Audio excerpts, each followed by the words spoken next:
नमस्कार प्यारे बच्चों। तो स्वागत है आपका एक बार फिर से पीसीबी ट्यूटोरियल्स के इस वीडियो लेक्चर प्लेटफॉर्म पर। हम लोग आज बात कर रहे हैं इलेक्ट्रोमैग्नेटिक इंडक्शन में लेक्चर 2 की। लेक्चर नंबर 1 आपने कंप्लीट कर लिया होगा, जिसमें हमने मैग्नेटिक फ्लक्स की बात की थी। और अब आइए आगे बढ़ते हैं Faraday's law of electromagnetic induction से। तो फैराडे ने यहाँ पर 2 लॉ दिए थे, बहुत ही इंटरेस्टिंग लॉज हैं। और फर्स्ट लॉ क्या कहता है, सो देखिए, it gives the magnitude of the induced EMF. पहले लॉ से हमको इंड्यूस्ड ईएमएफ का मैग्नीट्यूड आता है। क्या कहता है ये law? The value of the induced EMF in the coil is directly proportional to the rate of change of magnetic flux.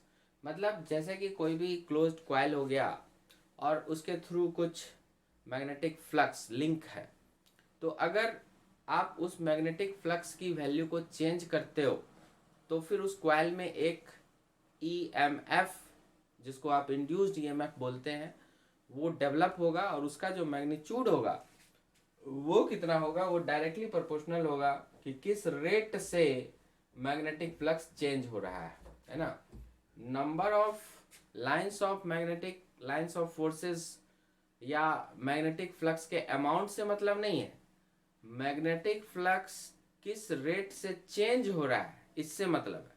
बहुत ज़्यादा मैग्नेटिक फ्लक्स है लेकिन जो चेंजिंग है वो बहुत स्लो है, तो ईएमएफ जो जनरेट होगा वो भी स्लो, वो भी कम वैल्यू का होगा फिर।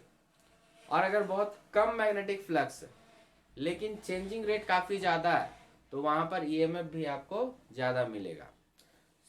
इन्होंने उसी के बारे में कहा कि जो ईएमएफ इंड्यूस्ड होगा किसी क्लोज्ड कॉइल में जिससे कोई मैग्नेटिक फ्लक्स लिंक्ड है, वो डायरेक्टली प्रोपोर्शनल होगा कि आप किस रेट से मैग्नेटिक फ्लक्स का वहां पर चेंजिंग हो रहा है। ठीक है, तो प्रोपोर्शनैलिटी का साइन हटाया, कोई कांस्टेंट लगाया और एसआई सिस्टम में ये के 1 हो जाती है। तो आप लिख सकते हैं equal to d phi by D t magnitude wise. Okay, अगर एन नंबर ऑफ टर्न्स हैं कॉइल में तो एन से मल्टीप्लाई हो जाएगा, तो ईएमएफ की वैल्यू एन टाइम बढ़ जाएगी। तो कहीं भी हमको इंड्यूस्ड ईएमएफ की ज़रूरत है तो हमें क्या करना चाहिए, वहाँ पे कॉइल में नंबर ऑफ टर्न्स को बढ़ा देना चाहिए। तो आप देखते हैं इन जनरल जो कॉइल्स होते हैं उसमें काफ़ी सारे नंबर ऑफ टर्न्स दिए जाते हैं जिससे high amount of EMF develop हो सके, है ना। तो ये चीज़ें होती है। तो फर्स्ट लॉ आपको देता है about the value of induced EMF in the coil, जो पता चलता है कि डायरेक्टली प्रोपोर्शनल होता है किसके, तो rate of change of magnetic flux के। तो ये बिल्कुल सी बात आप याद रखें, अच्छी सी बात है। मतलब यहाँ पर हम लोग बिना सेल के करंट की बात कर रहे हैं। जैसे अगर हमारे पास कोई कॉइल है और उसमें हमको करंट दौड़ाना है, तो हम लोग को पहले क्या था कि एक सेल की ज़रूरत पड़ती थी, सेल लगा दीजिए सर्किट में फिर करंट चलेगा। अब यहाँ पर इन्होंने क्या देखा कि सेल की ज़रूरत नहीं है। अगर आसपास कहीं मैग्नेट है जिससे कि उस कॉइल के थ्रू मैग्नेटिक फ्लक्स लिंक करे, तो आपको करना क्या है, सिर्फ उस मैग्नेटिक फ्लक्स को चेंज करना है with respect to time. Magnetic flux को आप चेंज करते रहिए तो आपको जो है ईएमएफ मिलता रहेगा, मतलब करंट मिलता रहेगा। ठीक है, तो इसी करंट को हम लोग क्या नाम दे रहे हैं, इंड्यूस्ड ईएमएफ, जिसका आज के समय में काफ़ी ज़्यादा एप्लीकेशन है। घर घर जो आप रोशनी देख रहे हैं तो ये सब इसी वजह से है, तो बहुत ज़्यादा इम्पोर्टेंस है। ठीक है, सेकेंड लॉ भी है यहाँ पर। तो पहली बात कि सेकेंड लॉ को आप कह सकते हैं लेंज लॉ भी। लेंज ने बाद में इसमें और भी ज़्यादा काम किया था तो इसीलिए इसको लेंज लॉ भी कहते हैं। बट फैराडे का जो सेकेंड लॉ था वो भी सेम चीज़ को स्टेट करता है। लेंज लॉ थोड़ा डिटेल में उसी को बढ़ा देता है आगे। क्या कहता है उसको समझिए। अगर कभी पूछे कि सेकेंड लॉ या लेंज लॉ किस प्रिंसिपल पर आधारित है, तो हमें कहना होगा एनर्जी कंजर्वेशन पर, बेस्ड ऑन एनर्जी कंजर्वेशन। क्यों? क्योंकि क्या होता है कि आपको फ्लक्स चेंज करोगे तभी मिलेगा ईएमएफ, और फ्लक्स को चेंज करने के लिए आपको करना पड़ेगा कुछ काम, कुछ वर्क डन। और जो भी वर्क डन आप करोगे वो हीट एनर्जी के रूप में आपको उस कॉइल में दिखाई देगी, अपीयर हो जाएगी। यहाँ लास्ट में हम लोग यहाँ पर लिख दिए हैं, सो अच्छे से आप इसको देख सकते हैं नोट करके कि the work done for changing the flux appears in the form of heat energy। जितना काम करेंगे उतना ही हीट एनर्जी आ जाएगी थ्रू द क्वाइल। तो जो इंडक्शन क्वाइल्स बनते हैं, इंडक्शन चूल्हा बनता है, इंडक्शन कुकर्स बनते हैं, वो सब इसी प्रिंसिपल पर आधारित होते हैं कि फ्लक्स को चेंज किया गया और उसमें जितना काम किया गया वो जितना भी काम करोगे वो हीट एनर्जी के रूप में वहां पर अपीयर हो जाती है, तो एनर्जी कंजर्व हो गई। खैर आइए डिटेल में इस लॉ को समझते हैं। It gives the nature of the induced EMF and states that. तो सेकेंड लॉ क्या करता है, जो इंड्यूस्ड ईएमएफ आया है, फर्स्ट लॉ से तो मैग्नीट्यूड आया, सेकेंड लॉ से उसका नेचर आया, नेचर का पता चलता है, जिसको मैथमेटिकली आप माइनस साइन या प्लस साइन से आप डिनोट कर रहे हैं यहाँ पे। तो nature of the induced EMF और एंड स्टेट्स दैट क्या कहता है, the direction of the induced EMF, EMF के डायरेक्शन के बारे में कहता है। मतलब कि जैसे कॉइल है तो उसमें करंट क्लॉकवाइज चलेगा या फिर एंटी क्लॉकवाइज चलेगा, तो ये वाला डायरेक्शन को बताता है ये सेकेंड लॉ। तो it gives the nature of the induced EMF and states that the direction of the induced EMF in the circuit will be in such a way that it will have the tendency to oppose or destroy the cause। Oppose करने की tendency होनी चाहिए या जिस cause के कारण ये produce हो रहा है उस कॉज को ही डिस्ट्रॉय करने की टेंडेंसी होनी चाहिए। तो डिस्ट्रॉय या अपोज को आप अंडरलाइन करेंगे, इसको और डिटेल में समझेंगे हम लोग। तो फिलहाल एक बार फिर से, it gives the nature of the induced EMF and states that the direction of the induced EMF in the circuit will be in such a way that it will have the tendency to oppose or destroy the cause due to which it is produced। मतलब जिस कारण से EMF induce हुआ है उस कारण को oppose करने की टेंडेंसी होगी इस तरह से, जिस वजह से EMF इंड्यूस हो रहा है। तो EMF किस वजह से इंड्यूस हो रहा है, तो फ्लक्स में चेंज की वजह से, मैग्नेटिक फ्लक्स में चेंज आने की वजह से ईएमएफ इंड्यूस हो रहा है। तो ईएमएफ जो इंड्यूस होगा इसका डायरेक्शन इस तरह से होगा कि वो चेंज को अपोज कर सके। चेंज को अपोज करने का मतलब अगर फ्लक्स कहीं पर बढ़ रहा है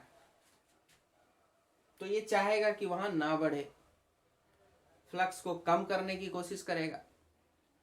फ्लक्स अगर कहीं पर कम हो रहा है तो फिर ईएमएफ इंड्यूस होगा, और ये इस प्रकार से इंड्यूस होगा कि जो फ्लक्स अभी कम होता जा रहा है उसकी वैल्यू बढ़नी शुरू हो जाए, वो कम ना हो।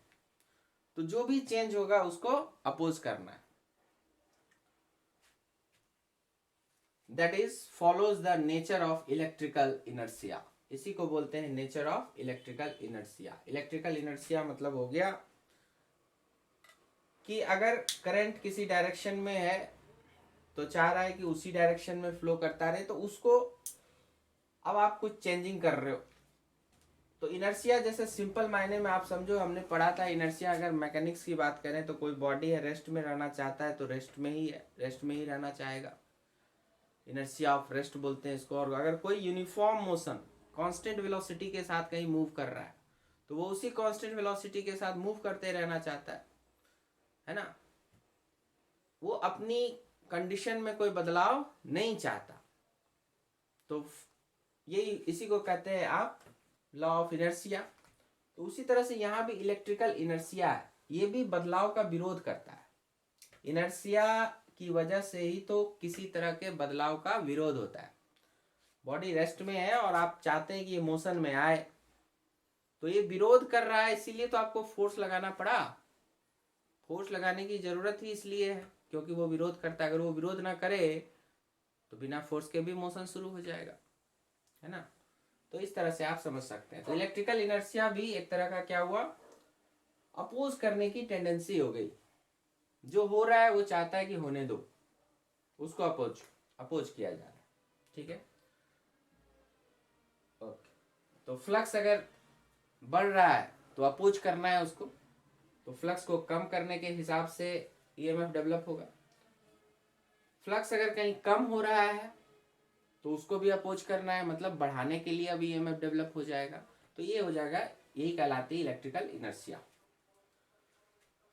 तो इन दोनों लॉज को अगर कंबाइन करें, पहला लॉ जो मैग्नीट्यूड के वाइज था कि E equal to N d phi by D t, और दूसरा लॉ जो अपोज करने वाली बात आ गई तो उसकी वजह से एक माइनस साइन आ जाएगा। तो दोनों को कंबाइन करके लिखा तो EMF is minus N d phi by D t. और अगर एन नंबर ऑफ टर्न्स 1 है एक सिंगल कॉइल के लिए, कॉइल में सिंगल टर्न है, उसके लिए बात करें तो EMF is minus d phi by D t. और एवरेज कैलकुलेशन करना है तो change in flux by time interval, ये एवरेज कैलकुलेशन के लिए काम हो जाएगा। और ये जो स्मॉल डी देख रहे हैं तो ये सब एलिमेंट्री कैलकुलेशन के लिए काउंट होगा। तो negative sign shows that induced EMF opposes the change in magnetic flux. और ये बात हमने पहले ही कह रखी कि जो भी वर्क डन आप करोगे फ्लक्स को चेंज करने में, वो हीट एनर्जी के रूप में रीअपियर हो जाता है, जिससे आप इंडक्शन कॉइल्स जो हीट एनर्जी, जैसे आपको इमर्सन रॉड होते हैं वहाँ भी सबका यूज हो सकता है ना। हालांकि इंडक्शन कॉइल ज़्यादा बढ़िया है। जो इंडक्शन आपका होता है, इंडक्शन चूल्हा, इंडक्शन कुकर्स, तो वहाँ पर इन थ्योरीज को ज़्यादा अप्लाई किया जाता है। ठीक है, तो एक बार फिर से समरी समझ लीजिए। फैराडे ने 2 लॉ दिए। पहला लॉ बता रहा है कि ईएमएफ जनरेट हो सकता है बिना किसी सेल के। बस करना क्या होगा कि आप मैग्नेटिक फ्लक्स में चेंज करने का उपाय कर लो। जितना ज़्यादा चेंज करोगे, मैंने कम समय में ज़्यादा चेंज, तो ज़्यादा ईएमएफ मिल जाएगा। और ये ईएमएफ जो करंट प्रोड्यूस करेगा उस कॉइल में, तो उस करंट का जो डायरेक्शन होगा वो डायरेक्शन इस प्रकार से होगा कि वो चेंज को अपोज कर सके, है ना, वो चेंज को अपोज कर सके। तो और इस पे डिटेल में बात करेंगे आगे। तो यहाँ पर ये Faraday's law of electromagnetic induction, इसको अच्छे से यही आप कंक्लूड कर सकते हैं कि बिना सेल के भी आपको करंट मिल सकता है, लेकिन वहाँ पर ज़रूरत होगी मैग्नेटिक लाइंस ऑफ फोर्स के होने की। तो मैग्नेटिक लाइंस ऑफ फोर्स अगर वहाँ पर किसी वजह से है, चाहे किसी मैग्नेट की वजह से हो या किसी दूसरे करंट कैरिंग वायर की वजह से, लेकिन उस इलाके में मैग्नेटिक लाइंस ऑफ फोर्स होनी चाहिए। तो किसी कॉइल को वहाँ ले जाइए, तो उस कॉइल से कुछ मैग्नेटिक फ्लक्स पास कर जाएगा।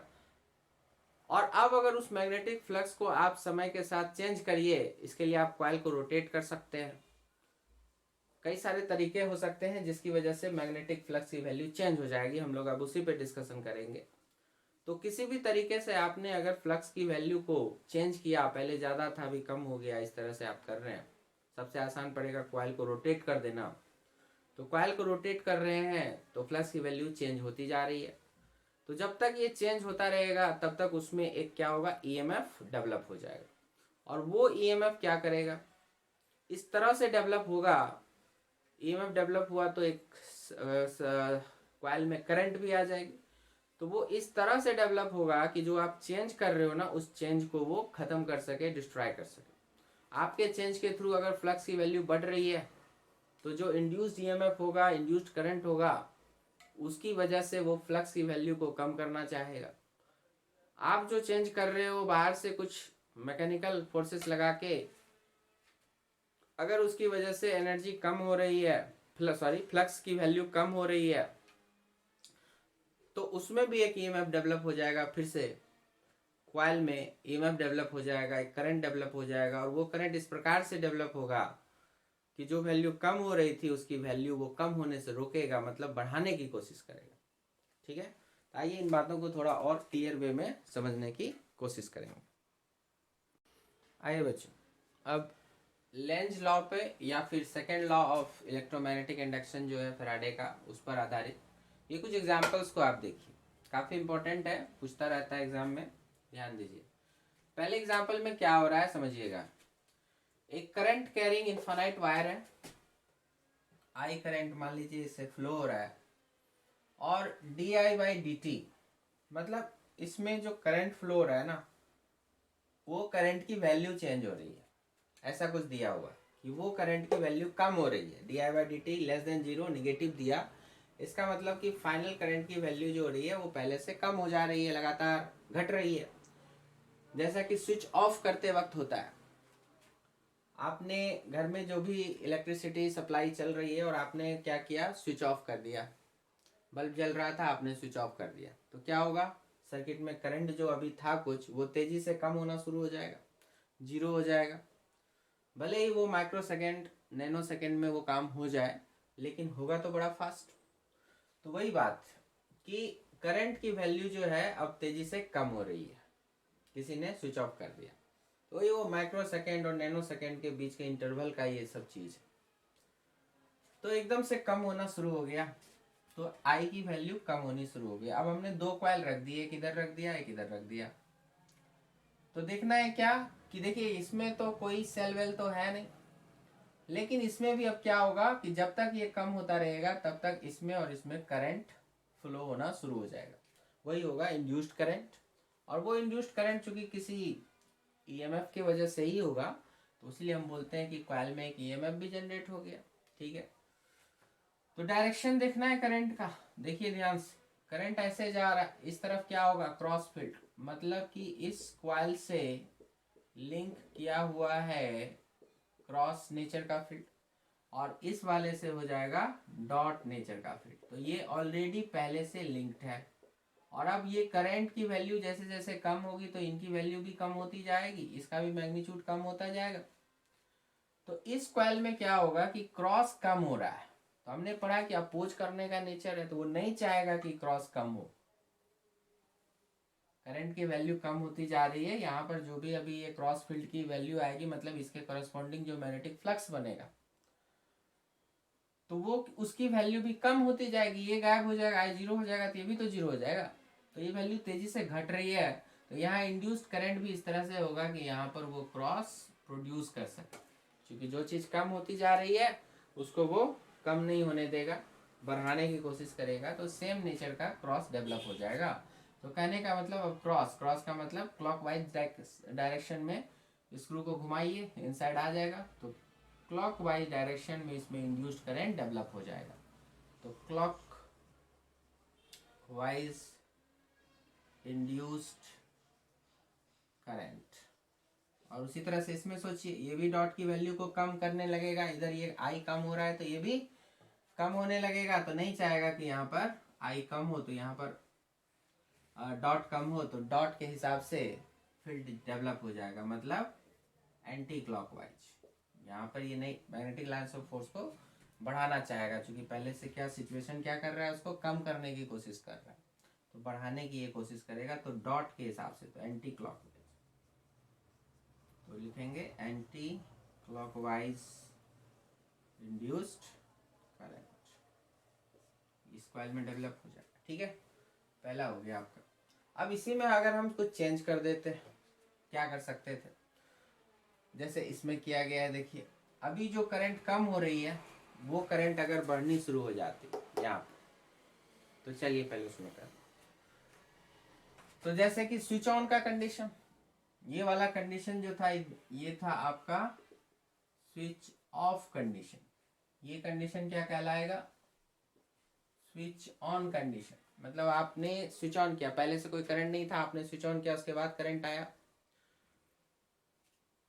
तो वो आने में जो भी थोड़ा सा ही समय लगेगा, माइक्रो सेकेंड का लग जाए, जो भी लग जाए, उसी दरमियान ये इंडक्शन आपको दिखाई देगा। जब स्टेबल करंट हो जाएगा तो फिर कोई इंडक्शन नहीं आएगा।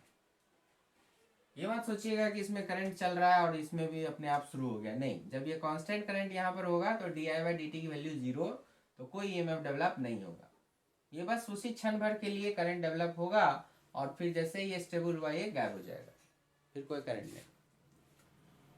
तो D I by D T यहाँ पर क्या दिखा रहे हैं हम लोग, बढ़ रहा है, माने यहाँ का जो करंट इसमें है वो तेजी से बढ़ रहा है, बढ़ रहा है, तो यहाँ पर फिर जो उसी तरह से क्रॉस फील्ड है, तो क्रॉस बढ़ रहा है, और यहाँ पर डॉट है तो डॉट बढ़ रहा है, अपोज करना है, तो क्रॉस बढ़ रहा है, बढ़ने नहीं देंगे, इसके लिए डॉट डेवलप होगा, डॉट बढ़ रहा है, डॉट बढ़ने नहीं देना है, इसका मतलब यहाँ पे क्रॉस डेवलप होगा, तो इसमें क्रॉस फील्ड के हिसाब से इंड्यूस ईएमएफ डेवलप हुआ, क्रॉस का मतलब क्लॉकवाइज। ठीक है, क्लॉकवाइज करंट आ जाएगा, इसमें क्या होगा, एंटी क्लॉकवाइज करंट। ठीक है, कौन सा है वही इंड्यूस्ड करंट, ये आप समझ। अब इसी में देखो जरा, अगर हमने डायरेक्शन नीचे कर दिया होता तब क्या होता। तो डायरेक्शन अगर आपने नीचे कर दिया होता तो इधर आ जाती डॉट, तो जो जो जहां जहां आपने क्रॉस किया था वहां वहां अंदर में फील्ड डेवलप होता डॉट का, समझ रहे हैं। और यही सिचुएशन स्विच ऑफ का सिचुएशन, तो ये डॉट जो है वो तेजी से कम होना शुरू होता, तो कम नहीं होने देगा, तो डॉट के हिसाब से जनरेट कर देगा। डॉट मतलब एंटी क्लॉकवाइज, तो एंटी क्लॉकवाइज फिर उस केस में चला आता, समझ रहे हैं, एंटी क्लॉकवाइज ये चला आता। और इधर भी उसी तरह से ये क्रॉस बन जाता एंड सो ऑन, समझ रहे। तो इसमें कोई दिक्कत की बात नहीं। तो आई होप कि आपने इसको पहले नंबर 1 को नोट कर लिया होगा, नहीं किया तो थोड़ा बैक जा करके उसको नोट कर लेंगे। ठीक है, फिर इसको नहीं उतारेंगे क्योंकि हमने इसको कंप्लीट नहीं किया है, बस समझाने के लिए बताया कि करंट का डायरेक्शन अगर अपोजिट हो जाता तो फिर यहाँ पर डॉट के हिसाब से इंड्यूस्ड एंटी क्लॉकवाइज चला आता। ठीक है, एंड सो ऑन, ये आप ठीक से समझ लीजिएगा फिर से। उसी तरह यहाँ भी डायरेक्शन को चेंज करके जब आप काम करोगे तो जो भी डायरेक्शन अभी आ रहा है वो सब क्या होगा, पलट जाएगा। अभी जो एंटी क्लॉकवाइज आ रहा था वो क्लॉकवाइज में कन्वर्ट हो जाएगा, सो ऑन। यही सब बात को फिर यहाँ भी देखिए रिपीट किया गया है। कोई कॉइल है और उससे क्रॉस फील्ड लिंक किया हुआ है और इस फील्ड की वैल्यू लगातार बढ़ रही है, dV/dt ग्रेटर देन 0, मैंने फील्ड की वैल्यू बी की वैल्यू लगातार बढ़ रही है, तो क्रॉस बढ़ रहा है, क्रॉस बढ़ रहा है तो बढ़ने नहीं देगा, डॉट इंड्यूस क्रिएट हो जाएगा। तो डॉट है तो एंटी क्लॉकवाइज करंट इसमें डेवलप हो जाएगा, तो एंटी क्लॉकवाइज इंड्यूस्ड करंट। ठीक है, नोट कर लेंगे इसको। और उसी तरह से अगर ये वाला लेस देन 0 हो जाता, मतलब फील्ड की वैल्यू कम हो रही होती, तो फिर मामला पलट जाता ना। फील्ड को कम नहीं होने देना है, क्रॉस कम नहीं होने देना है, तो क्रॉस के हिसाब से ही जनरेट हो जाता, तो क्लॉकवाइज आ जाता। ठीक है, तो इस तरह से आप समझ सकते हैं। तो जैसा था वैसा बना दिया। चलिए उसी तरह से आगे देखिए, यहाँ पर क्या कह सकता है, कहता है कि कोई करंट है, अब ये फिक्स करंट है, कोई चेंजिंग नहीं, और ये बगल में एक कॉइल रख दिया आपने, और इस कॉइल को आप तेजी से बाहर की तरफ खींच के ले गए, उधर लेके भाग रहे हो। तो आप जानते हो कि जितना दूर आप जाओगे इस वायर से, इसमें मैग्नेटिक फील्ड जो होगा उतना कमजोर होता जाएगा, वैल्यू कम होती जाएगी, तो फ्लक्स भी क्या होगा, कम होता जाएगा। तो d∅dt जो होगा कम होता जाएगा, निगेटिव में आएगा, कम होता जाएगा। तो कौन सा फील्ड कम हो रहा है भाई, राइट साइड है तो क्रॉस है, तो ये जैसे जैसे उस तरफ जाएगा क्रॉस की वैल्यू कम होती जाएगी, तो नहीं चाहेगा कि क्रॉस कम हो, तो डेवलप भी क्रॉस के हिसाब से होगा, मतलब क्लॉकवाइज करंट चलाओगे, क्लॉकवाइज घुमाया तभी इनसाइड हुआ, तो क्लॉकवाइज करंट जनरेट हो जाएगा, क्लॉकवाइज इंड्यूस्ड करंट। ठीक है, उधर ले जाएंगे, और वापस अगर इस तरफ का डायरेक्शन लेंगे तो ऑफकोर्स आप समझ सकते हैं एंटी क्लॉकवाइज हो जाएगा। फिर उसी तरह से कॉइल को इस तरफ रख करके आप देख सकते हैं कि यहाँ पे इधर भागेगा तो क्या होगा, उधर भागेगा तो क्या होगा, तो खुद से एनालाइज करिएगा इसको। उसके बाद अगर हम यहाँ पर बात करें तो देखिए, ये एक स्टेबल फिक्स कॉइल है, दिस इज फिक्स्ड, और यहाँ पर एक छोटा कॉइल में करंट दौड़ा के उसको नीचे की ओर गिराया जा रहा है, दोनों सेम एक्सिस पर है। तो क्या होगा, तो देखिए अगर ये क्लॉकवाइज करंट है तो क्लॉकवाइज डायरेक्शन में आप स्क्रू को घुमाइए एडवांस में नीचे की तरफ, मतलब इस तरफ इसका नॉर्थ पोल और इस तरफ इसका साउथ पोल एज्यूम किया जा सकता है। ये आपको पढ़ाया गया है पहले के लेक्चर्स में कि एक करंट कैरिंग कॉइल है तो वो भी एक मैग्नेट की तरह बिहेव करेगा। तो यहाँ पर क्लॉकवाइज करंट अगर आप दिखा रहे हो तो मैग्नेटिक लाइन्स ऑफ फोर्स जो है वो अंदर की तरफ जाएगी इस तरह से, और ये ऐसे आएगा, तो बाहर निकल रही है तो नॉर्थ पोल, अंदर आ रही है तो साउथ पोल। ये सिचुएशन बिल्कुल इस सिचुएशन से मैच करेगा। तो क्वेश्चन 5 या एग्जाम्पल 6 या एग्जाम्पल 5 या 6 दोनों सेम क्वेश्चन है, सेम रिजल्ट भी आएंगे। तो क्या होगा कि ये इधर नॉर्थ आ गया और ये इसके पास आना चाह रहा है, तो इससे जो भी ये मैग्नेटिक लाइन्स ऑफ फोर्सेस है वो इसके साथ भी लिंक्ड होगा और उनकी वैल्यू क्या होगी, बढ़ती जाएगी। तो ये नहीं चाहेगा कि वो वैल्यू बढ़े, अपोज करेगा। अपोज कैसे करेगा, तो नॉर्थ को नॉर्थ ही रिपेल करता है। तो इधर नॉर्थ है तो इधर भी नॉर्थ ले आइए और इधर बन जाएगा साउथ। तो करंट जो होगा इसमें एंटी क्लॉकवाइज चलाएगा, क्योंकि एंटी क्लॉकवाइज आप स्क्रू घुमाइए तभी ऊपर की तरफ नॉर्थ आएगा, ऊपर की तरफ लाइन्स ऑफ फोर्स बनेंगे। तो इन एंटी क्लॉकवाइज इंड्यूस्ड करंट, और सेम आंसर यहां भी चलेगा, एंटी क्लॉकवाइज करंट आ जाएगा, एंटी क्लॉकवाइज इंड्यूस्ड करंट। अब इसी में अगर हम कहते हैं कि इनको ऊपर लेके जाना है, ये 5 और 6 तो हो गया। अगर हम इसी में 7 कर दीजिए, 8 कर दीजिए, कहिए कि इसको नीचे ना ला करके ऊपर लेके जा रहे हैं, तब क्या हो जाएगा, ऊपर लेके जा रहे हो, नॉर्थ दूर जा रहा है तो जाने नहीं देना चाहेगा। मतलब यहाँ पर इस तरह से करंट डेवलप होगा कि ये नॉर्थ ना होके साउथ हो जाए, क्योंकि साउथ नॉर्थ में अट्रैक्शन होता है, तो इधर ऑटोमेटिकली नॉर्थ हो जाएगा। तो करंट क्या होगा, पलट देगा डायरेक्शन, तो क्लॉकवाइज डायरेक्शन आ जाएगा। ठीक है, तो क्लॉकवाइज इंड्यूस्ड करंट 7 नंबर में ऐसे लिख सकते हैं। वही चीज 8 नंबर में भी आ जाएगा, same thing, clockwise induced current इस तरह से, अगर इसको आप ऊपर लेके गए तो। अब इसमें सवाल ऐसे भी कर सकते थे, इस बार साउथ को यहाँ रखिए, नॉर्थ को यहाँ रखिए, फिर ऊपर लेके जाइए, नीचे लाइए, तो बहुत सारे सवाल आप यहाँ पे डेवलप कर सकते थे। इनमें एक और अच्छा बात क्या कहता है कि जैसे इसमें नॉर्थ है, ये इधर से अभी आ रहा है, अगर नीचे आ रहा है, हमने देखा अभी ऊपर जाएगा तो क्लॉकवाइज, नीचे आएगा तो एंटी क्लॉकवाइज। तो अगर ये वापस नीचे आता है तो एंटी क्लॉकवाइज ये आपको जनरेट देगा। ये नेक्स्ट एग्जांपल हो गया। लेकिन जैसे ही ये इससे पार करेगा, नीचे की तरफ चलाएगा, तब क्या होगा, तो यहाँ पर आ गया साउथ, यहाँ पे हो गया नॉर्थ, मैंने ये कंटिन्यू इस तरह से आपका एक क्वाइल हो गया, ऊपर से आपने मैग्नेट गिरा दिया तो ये इस तरह से गिरता चला गया। ये गिरेगा तो ऐसा ही सीन बनेगा। तो इस सीन का डिस्कशन हो चुका है, अब इसका करेंगे। तो जैसे ही ये साउथ है, अब ये दूर जाना चाह रहा है, अपोज करेगा, कोई भी पोल दूर जाना चाह रहा है, नहीं चाहेगा कि वो दूर जाए, अट्रैक्ट करने की कोशिश करेगा, तो नीचे नॉर्थ और ऊपर साउथ, इस तरह से डेवलप हो जाएगा।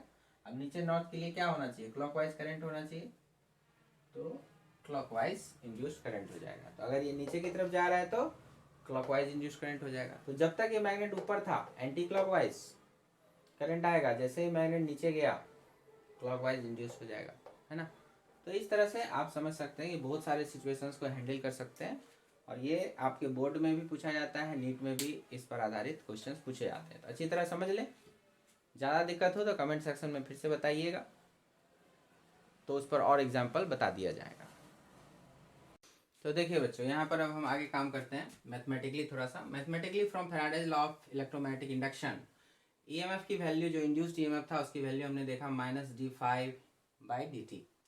तो यहाँ से इस dt को इसके साथ रखिए, e/dt को आप लिख सकते हैं -d∅, और e को आपको लिखना है IR। e क्या है, एक तरह से v ही तो है, पोटेंशियल डिफरेंस, तो वो I/R कर सकते हैं, और ये dt रह गया।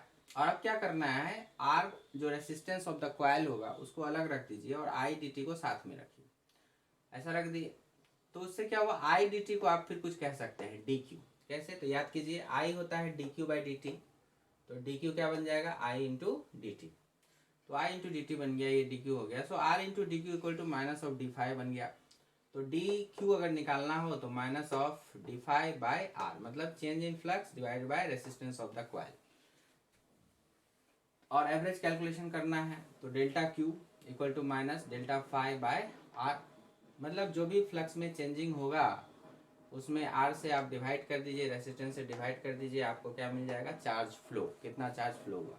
सो मैग्नीट्यूड में इस पर आपको सवाल बनाने रहते हैं, सो मैग्नीट्यूड वाइज लिख सकते हैं ΔQ इज ΔΦ/R।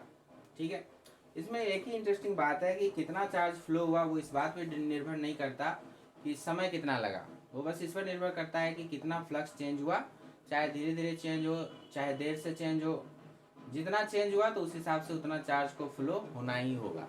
ठीक है, तो बहुत आसान हो गया कि अगर आप चेंज इन फ्लक्स निकालते हैं, उसका मैग्नीट्यूड निकालते हैं, तो आपको करना क्या है, रेसिस्टेंस से डिवाइड कर देना है। कौन सी क्वांटिटी मिलने वाली है आपको, तो कितना चार्ज फ्लो हुआ वो मिल जाएगा। इंडिपेंडेंट ऑफ टाइम है, कितनी देर में भी ये आपका चेंज हो, आपका चार्ज फ्लो उतना ही आएगा। The value of charge flow through the coil having resistance R will be equal to the ratio of change of flux to the resistance R, ratio of change in flux to the resistance R. ठीक है, clear है ये सब। तो उसके बाद थोड़ा सा फर्दर एनालिसिस कीजिए। हम जान रहे हैं कि इंड्यूस्ड ईएमएफ की value minus d phi by D T, तो फाई को हमने बी डॉट ए लिखा था, याद हो आपको, magnetic flux B dot A, पिछले वीडियो लेक्चर से आप समझ सकते हैं इसको। तो minus of d by D t of B dot A, तो यहाँ पर बी डॉट ए को तोड़िए तो क्या हो गया, B A cos theta, B A cos theta. और अगर इसमें n नंबर ऑफ टर्न्स को भी शामिल कर दिया जाए, कॉइल में अगर n नंबर ऑफ टर्न्स हो तो n से मल्टीप्लाई कर दीजिए, फिर वो भी आ जाएगा। ठीक है, तो अब यहाँ पर देखिए चार फैक्टर्स आ गए, n, b, a and theta. Theta क्या है, angle between b and a, मतलब मैग्नेटिक फील्ड और एरिया वेक्टर के बीच का एंगल। इन चारों में से अगर किसी एक में वेरिएशन होगा तो आपको ईएमएफ मिलेगा, मतलब कि फ्लक्स चेंज हो जाएगा, तो ईएमएफ इंड्यूस हो जाएगा। तो मैथमेटिक्स के अनुसार क्या होता है, जब आप चार क्वांटिटीज के वेरिएबल के साथ जब आप डिफ्रेंशिएशन इस तरह से करते हैं, तो रूल क्या है कि बारी बारी से सबका डिफ्रेंशिएशन होता है कीपिंग अदर कांस्टेंट। तो फर्स्ट टाइम एन बी ए को कांस्टेंट रखा, कॉस थीटा को आप डिफ्रेंशिएट कर सकते हैं। सेकेंड टाइम उसी तरह से आप बी ए कॉस थीटा को बाहर कर दीजिए कांस्टेंट मानते हुए, और एन को डिफ्रेंशिएट कर दीजिए।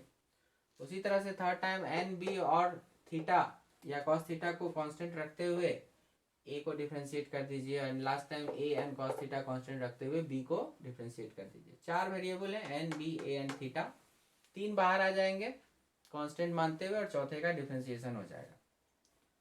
तो इसी को फिर से तोड़ा गया है स्पेशल केसेस के रूप में। तो चार तरह से ईएमएफ इंड्यूस किया जा सकता है। पहला, जब सिर्फ थीटा मतलब ओरिएंटेशन ऑफ कॉइल को वेरी कराया जाए, बाकी चीजें को कांस्टेंट रखें, मतलब N constant, A constant, B constant, N number of turns constant, area of the coil constant, and B magnetic field उसका मैग्नीट्यूड कांस्टेंट। सिर्फ आपने ओरिएंटेशन को चेंज किया, जो सबसे आसान पड़ता है, सबसे इंपॉर्टेंट भी है। तो क्या बनेगा formula, minus N B d by d t of cos theta. तो ये जो डिफ्रेंसिएशन होगा यही टर्म यहाँ पर आएगा, बाकी इनकी वैल्यू इनकी वैल्यू इनकी वैल्यू जीरो हो जाएगी, क्योंकि ये एन ए बी सब कांस्टेंट थे, तो डिफ्रेंशिएट होते ही वो सब क्या हो जाएंगे, जीरो हो जाएंगे। तो सिर्फ इसके डिफ्रेंसिएशन को देखना है। अब यहाँ थीटा वेरिएबल है और आपका यहाँ टाइम है, तो चेन रूल लगाना पड़ेगा। तो कॉस थीटा को थीटा के रिस्पेक्ट में ही डिफ्रेंशिएट कर सकते हैं। फिर ये डी थीटा यहाँ आ गया बाई डी टी, तो कॉस थीटा का डिफ्रेंसिएशन हो गया माइनस साइन थीटा, और D theta by D T हो गया ओमेगा। तो आपका ये बन गया N B A minus sine theta into omega. तो आपका ये बन गया N B A omega sine theta. तो ई मैक्स आपका आ गया एन बी ए ओमेगा, ऐसे आ जाएगा। उसके बाद अगर आप सिर्फ एरिया को वेरिएबल कराते हैं, एरिया चेंजिंग हो रही है, जो कॉइल का एरिया है वो अगर कम ज़्यादा हो रहा है, मतलब number of turns and magnetic field B और थीटा, मतलब बी और ए के बीच का एंगल, वो अगर फिक्स है, ओरिएंटेशन फिक्स है, तो भी आपको फ्लक्स चेंज मिलेगा, ईएमएफ मिलेगा। कितना, तो ये टर्म जीरो, ये टर्म जीरो, ये टर्म जीरो, इसकी वैल्यू मिल जाएगी। तो minus B A cos theta and d A by D t, ये वाला सॉरी, क्योंकि एरिया चेंजिंग कर रहे हैं तो ये रहेगा, बाकी टर्म्स जीरो। उसी तरह से अगर मैग्नेटिक फील्ड चेंजिंग हो जाए तो ये टर्म रहेगा, बाकी ये तीनों जीरो हो जाएंगे, तो ये वाला टर्म आ जाएगा। और इसी तरह से नंबर ऑफ टर्न्स अगर वेरिएबल हो जाता है तो फिर ये बच जाएगा, बाकी ये और ये जीरो हो जाएंगे। तो minus B A cos theta d N by D T. तो इस तरह से आप देख सकते हैं कि चार स्पेशल केसेस जनरेट किए जाते हैं, जिसमें आपका जो पहला वाला केस है वही आपको बहुत ज़्यादा इंपॉर्टेंट है, और ये एसी का सोर्स हो जाता है। जो अल्टरनेटिंग करंट हम लोग डेवलप करते हैं, उसमें जो अल्टरनेटिंग वोल्टेज डेवलप होता है वो कुछ इसी तरीके से डेवलप कराया जाता है। तो मैक्सिमम वैल्यू अगर आपसे पूछा जाए तो थीटा 90 रखने पर आएगा, और वो एन बी ए ओमेगा की वैल्यू मैक्सिमम वैल्यू होगी। बाकी साइन के हिसाब से वैल्यू कम ज़्यादा होती रहेगी, ठीक है। तो वो इसी में हम लोग और डिटेल में बात करेंगे। तो फिलहाल आपने यहाँ पर यही जाना कि अगर चेंज इन फ्लक्स को जितना भी मैग्नीट्यूड हुआ है, फ्लक्स का चेंज हुआ है, उसमें रेसिस्टेंस ऑफ द कॉइल से भाग देंगे तो चार्ज फ्लो कितना हुआ है उसका पता चल जाएगा। और दूसरी बात यहाँ पर हमने सीखा कि 4 क्वांटिटीज़ हैं, number of turns, magnetic field, area vector और ओरिएंटेशन थीटा। इन चारों में से अगर किसी एक में भी अब आपने चेंजिंग किया तो आपको ईएमएफ मिल जाएगा। तो आपने देखा कि आप स्पेशल केसेस लेते हुए कि सिर्फ एक में वेरिएशन होगा और बाकी 3 को कांस्टेंट रखते हुए हम लोग अगर कैलकुलेशन करें तो ईएमएफ का कैलकुलेशन इस तरह से आएगा, ठीक है। 2 चीज़ों में या 2 से ज़्यादा चीज़ों में भी वेरिएशन ला करके ईएमएफ लाया जा सकता है, लेकिन फिर वो कैलकुलेशन काफ़ी कॉम्प्लिकेटेड हो जाएगा। तो आपको सिंपल कैलकुलेशंस ही पढ़ने हैं, एक बार में एक ही वेरिएशन पढ़ना है, तो उसके करस्पॉन्डिंग फार्मूला अब आपको मिल चुका है। और सबसे इम्पोर्टेंट आपका ये फर्स्ट वाला होगा, बट बाकी भी कहीं कहीं अप्लाई होता रहेगा। सो हम लोग आने वाले नेक्स्ट वीडियो लेक्चर में उन सब पर आगे की बात करेंगे। तो इस वीडियो लेक्चर में तो हम लोग इतना ही रखते हैं, और अब इसके बाद ये जो मैग्नेटिक इंडक्शन आप पढ़ रहे हैं, इसके जो और फर्दर रियल लाइफ एप्लीकेशंस हैं, जैसे उसमें सबसे इम्पोर्टेंट हो जाता है मोशनल ईएमएफ, मतलब कि एक मैग्नेटिक फील्ड में अगर कोई कंडक्टर मोशन में है तो किस प्रकार से वहाँ पर भी एक ईएमएफ जनरेट होता है। तो ये सारी चीज़ें जो है और डिटेल में आपको बताई जाएगी। तो मिलते हैं नेक्स्ट वीडियो लेक्चर में, यहाँ तक कंप्लीट करके रखिए। All the best, thank you very much.